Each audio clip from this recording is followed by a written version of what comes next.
Got something new to try, so I want to talk through it. I was actually pretty excited about this one. This is a Holosun 509T.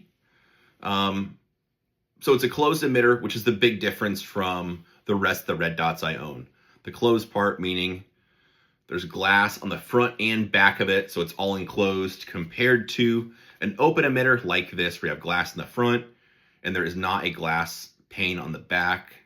So the emitter, the part that the little diode with the dot, is out in the open, I suppose, for sand, dirt, mud, snow.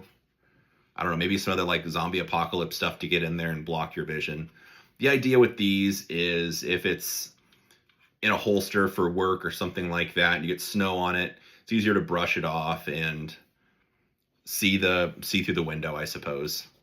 I don't know. I don't do anything duty related, so it's tough to speak to that. But that's kind of where the market looks at for the closed emitters. Of the closed emitters, I think this guy, so the 509T, the Aimpoint Acro, and the Steiner are kind of the big players. I've seen personally in classes multiple Acros go down and a Steiner, at least one or two Steiners go down. I haven't seen one of these fail, but like that's kind of typical, honestly, of Holosun stuff. Like it doesn't really, I don't see issues with these optics in general. So the closed emitter wouldn't be any different. But anyway, I think of the closed emitter group, this would be one of the most reliable ones to have. Anyway, one difference about the way this one was mounted that I wasn't expecting or hadn't thought about, since the open emitters normally you have two screws that go through kind of the middle of the optic. This one, the housing just has a cross bolt through the bottom of it, and the optic plate just has one slot through the middle. Set the optic down. There's already Loctite on the screw. Tighten it down to spec or torque it, and then a paint pen, and that's it. So this one was super quick and easy to mount. Just that one bolt through it, and a little bit different. This one's got solar powered also. I guess my batteries last a long time. I don't have an opinion about how well the solar power stuff weighs in, but it's there. It has the multiple reticle system, so it's got the dot and the circle. You could do just the dot and the circle, or just the circle. I prefer the plain dot for all of the Holosun optics, so that's what I have it toggled to. I don't like the circle at all. I think it's just too busy. So just the small plain dot is the reticle I'm using. And this is in red also. Other than that, the other thing that's kind of fun, I've got a threaded, Walther sent me a threaded barrel. So I just threw it in this little devil, and I've been playing around a bit with this guy. Omega 9K silencer co-suppressor, which is fun also. I'll be talking more about that in the future. As far as observations for this compared to a bigger dot, I don't have any really issues with the closed emitter part. Some people complain because there's a pane of glass in the back, a plane of glass in the front. So you have two windows, more distortion, more to go wrong, whatever. I haven't noticed that at all. The only thing I do notice is just the size of the window. So if I get them comparable, you can see the window on this one, which the 507 comp, is a bit taller.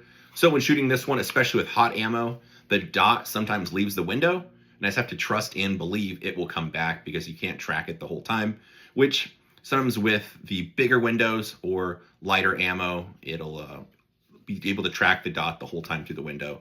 So it's a little bit different with this one, but otherwise, nothing too major. Along with, of the closed emitter, I think this one has one of the bigger windows from everything I've seen. One thing I noticed just from a comparison to being so accustomed to large windows or large glass in the optics, you do get punished if you don't have a good index, meaning look at a spot and the dot just shows up where I want. I could see where it'd be easier to have it, I'm exaggerating, but off the sides a little bit where you have to do that thing to fish around and find it. So with the duty style optics, the RMR is really the worst at that. It's so easy to lose that little devil if you don't have a developed indexed. So I could see for military and law enforcement people using the closed emitter, so the duty style stuff, which is a smaller window, I could see that creating a tendency for over aiming or issues finding the dot just because of the smaller optic, which that's not really an open or closed emitter thing. That's just a function of the size of the optic. Otherwise, I plan to shoot this gun quite a bit. I like the optics so far. It's Holosun, so I pretty much already know what I'm getting. No issues, of course, so far. If I had any complaints about Holosun, the screws for windage and elevation are a little bit small. You have to use one of their little screwdrivers, or 22 long rifle brass does also work, which is kind of handy. Figured that out just by happenstance. And then the trays those little screws can sometimes come loose or back out. I've never lost one, but I've heard about it happening to other people. So all I do is just put a paint pen, or just a witness mark to make sure I don't lose it. But otherwise, no big deal. So anyway, that's it. I plan to shoot this thing quite a bit. Like I said, it's fun having something different. The smaller window over the full-size competition stuff, like the 507 Comp or a Vortex Defender XL, does add its own little amount of challenges, but it's not really, I think, specific with being a closed emitter, just a size of the optic. So anyway, hopefully that's helpful. If you have any questions, drop them below. I'll try to answer them. And I plan on shooting this little devil quite a bit more, and having the Omega 9K on it is, I mean, pretty boss. So anyway, more content coming with that.